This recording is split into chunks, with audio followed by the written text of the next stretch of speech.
আসসালামু আলাইকুম। 2 টাকা নিয়ে হাঁটতে হাঁটতে শুরু করলাম বাকালার দোকানের দিকে যাইতে। তো আমার আধা ঘন্টা হইবে। আমি গেটটা খুলে নিলাম। তারপরে আমাদের দেশে নোয়াখালী এক বাংলাদেশি ভাই, তাকে বললাম 2 টাকার আদা দাও। বাংলাদেশি ভাই একটু ফ্রিজের দিকে গেল, তারপর আমার আদা দিতেছে। তো হাঁটতে হাঁটতে আমি আগুইলাম আগুইলাম তো তারপরে হাঁটতেছি। হাঁটার পর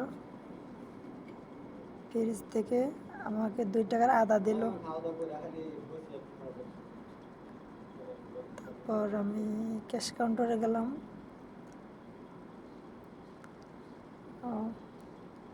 তারপরে ভাই বলল, কি অবস্থা, কি করো?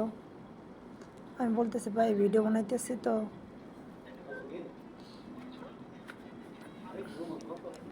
হাঁটতেছি। তো আলহামদুলিল্লাহ, আল্লাহর রহমতে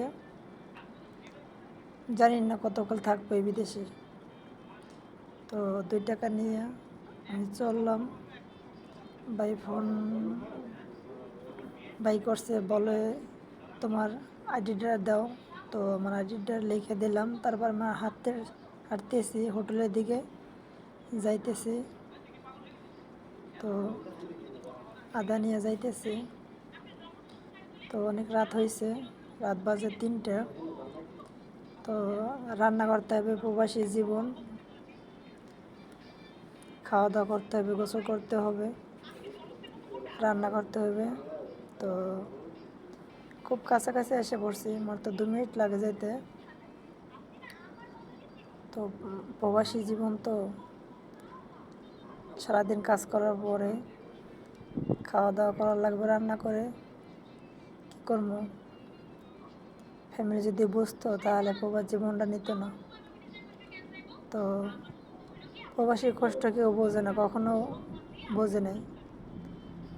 ফ্যামিলি বলে তাদের সময় দাও না, কী করব?